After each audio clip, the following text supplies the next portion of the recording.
You're listening to Too Much on Her Plate, the podcast for smart, busy women who are tired of running on the hamster wheel and are ready to create freedom from overeating and emotional eating. I'm your host, clinical psychologist, author, and a smart, busy woman too, Dr. Melissa McCreary.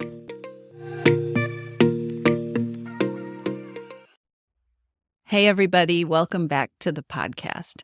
Today, I want to talk about emotional eating. I know, big surprise, right? But specifically, I want to talk about a place where I am seeing a lot of women getting stuck in this loop that keeps them going in circles. I guess that's what a loop is, isn't it? So first, let me give you some background. I have been doing this work, which is helping women break habits of overeating and emotional eating for a very long time, for decades now. And over the years, emotional eating has gone from being this new idea to an overused buzzword. Much of the advice around emotional eating isn't very helpful. I mean, recognize that you aren't really hungry and then go do something else instead of eating doesn't work for anyone, at least not as a long-term strategy. And it tends to leave you feeling bad about yourself because you can't implement this advice that really isn't helpful advice at all.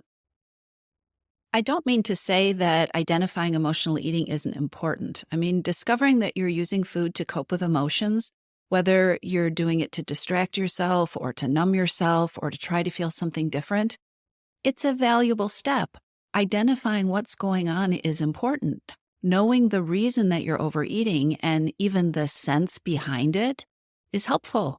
And it can be pretty empowering to figure out that first step.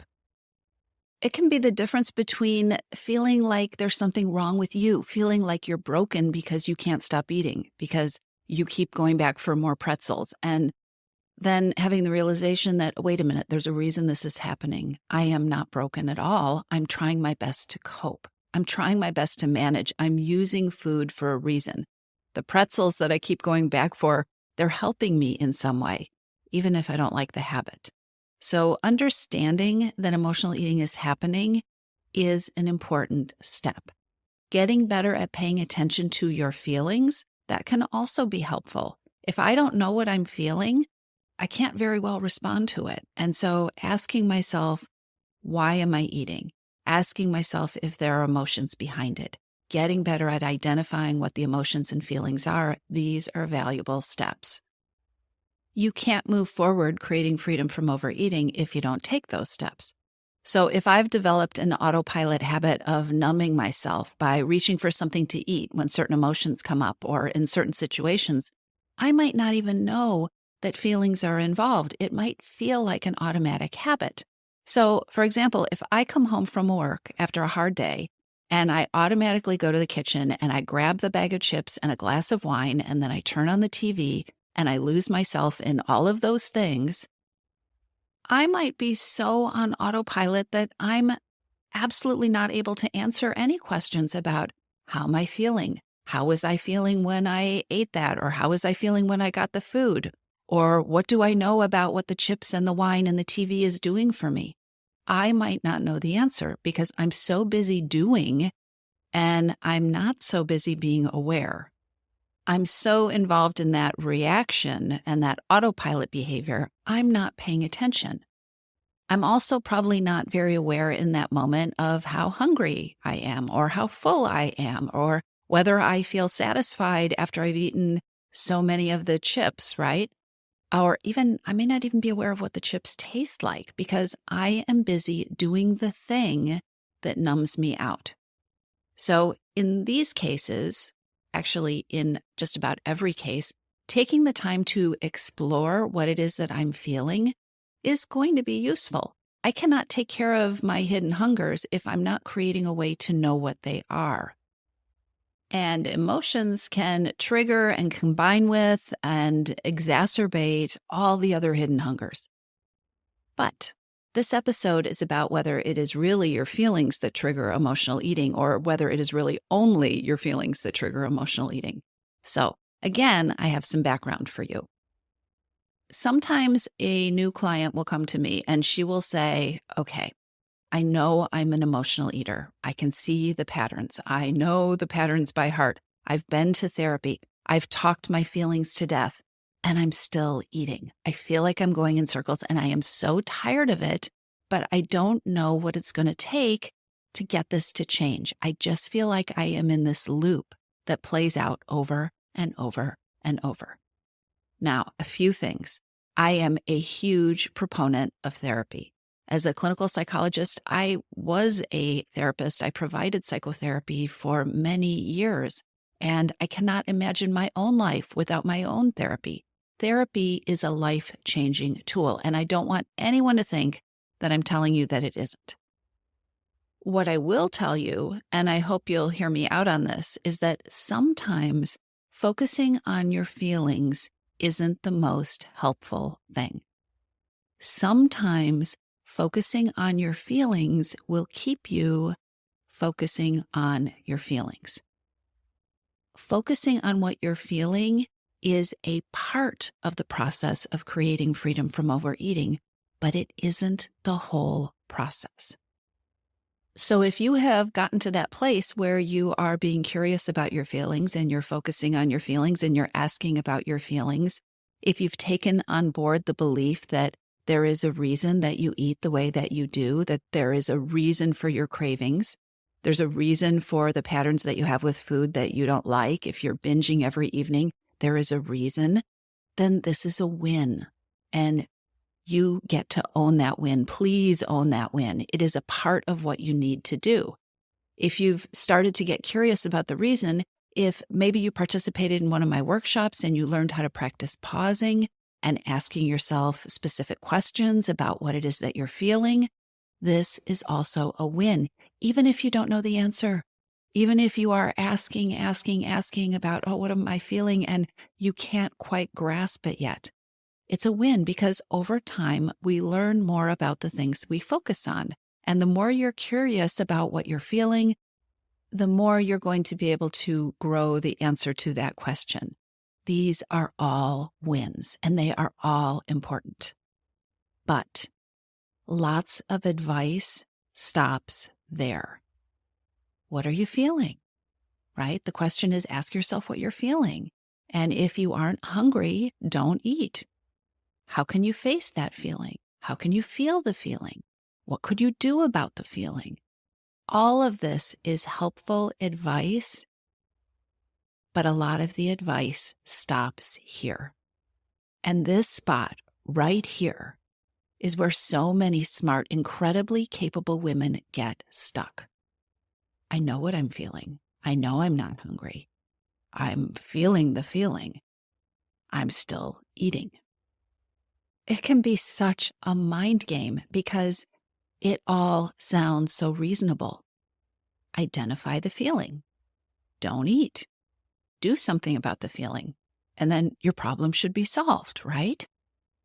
Not at all. I am here to tell you not at all. If you have ever been there, you know this down to your toes. This advice sounds smart, but it does not magically dissolve your overeating and your emotional eating habits. I'm going to keep saying this in different ways. The reason that this advice that sounds so basic and straightforward does not solve your overeating or emotional eating is because focusing on what you're feeling is a part of the process of creating freedom from overeating, but it is not the whole process, and it isn't the end of the road. I want to insert a little perspective here, okay? So let me just say, you can absolutely lose overeating and emotional eating habits. You can create a way of eating that is free of struggle, that doesn't involve deprivation, that doesn't involve making yourself miserable or feeling guilt or feeling shame. It can be done. I have done it. My clients do it. And the truth is, when it happens, it usually amazes people because it doesn't feel hard. It doesn't feel painful to do it. In fact, so often what happens is the results sneak up on you and you realize one day that you just don't binge in the evening anymore. Or, I don't feel the irresistible lure of the drive-through as I'm driving down this road anymore. Or, look at this, my pants are feeling different. They fit more loosely. You can create freedom from overeating and peace with food, and it is not a 10-day plan. That's the other thing. It is a process. Because what you are doing as you do this is transforming the way that you think about and feel about and behave with food. You are transforming your approach to food and the way you think about approaching food for the rest of your life. Part of this transformation is learning to switch from harder and working harder and doing the harder thing to choosing a path that is much, much easier. And this takes time and this takes practice. And it takes retraining your brain and messing up and then learning from mistakes and getting support to help you untangle your thoughts and your beliefs about you and about what it takes to change and about what food is doing for you in your life and how it feels to eat a certain way. It takes time to untangle those and to move forward and to reorganize these things in a way that works better for you.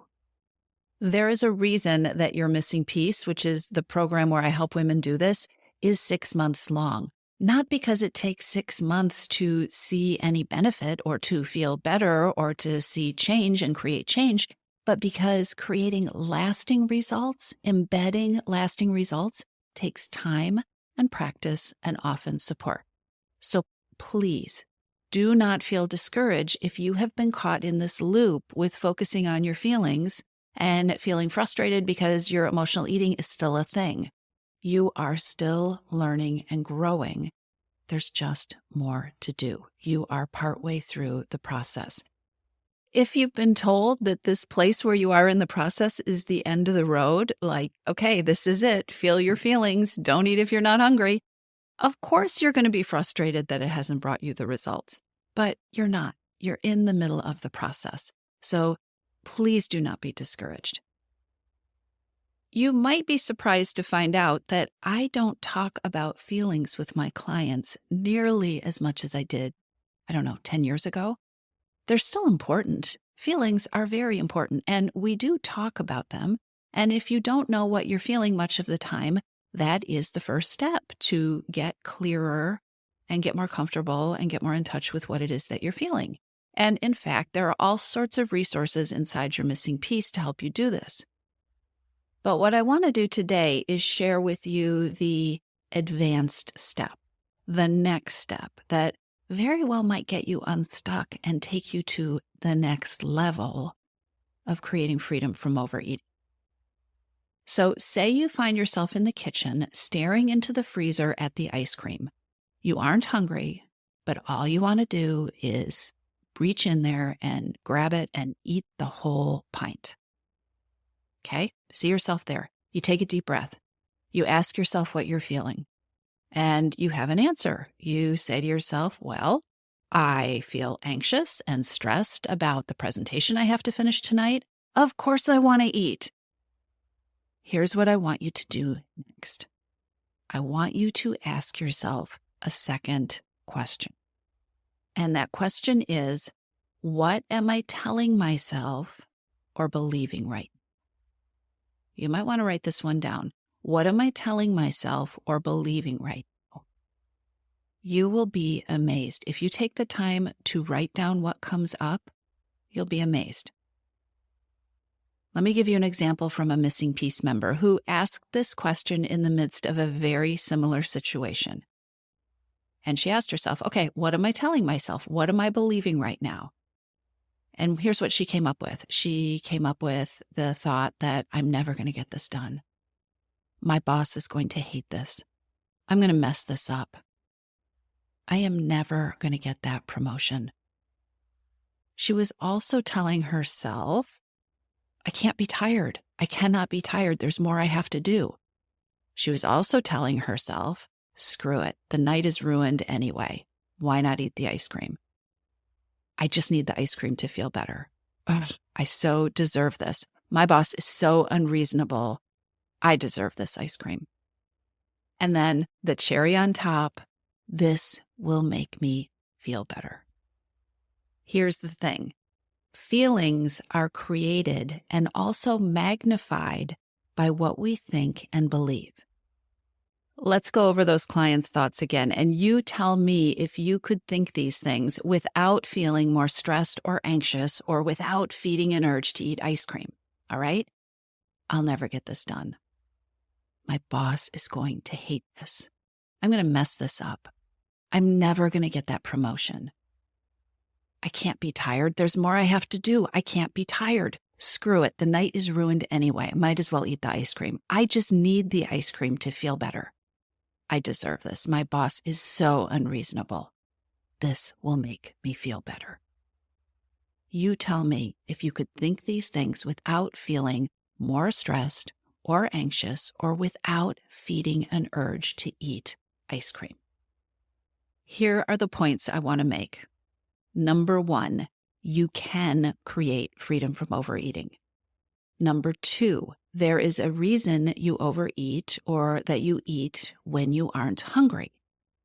Number 3, pausing to listen to yourself and ask yourself what's going on is a necessary step. Number 4, asking yourself what you're feeling, learning to identify what you're feeling, and having the tools to respond to your own feelings is a absolutely necessary part of creating freedom from overeating. And it is not the final step for tackling emotional eating.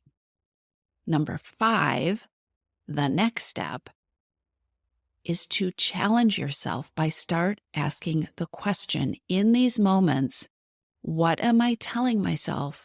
What am I believing right now?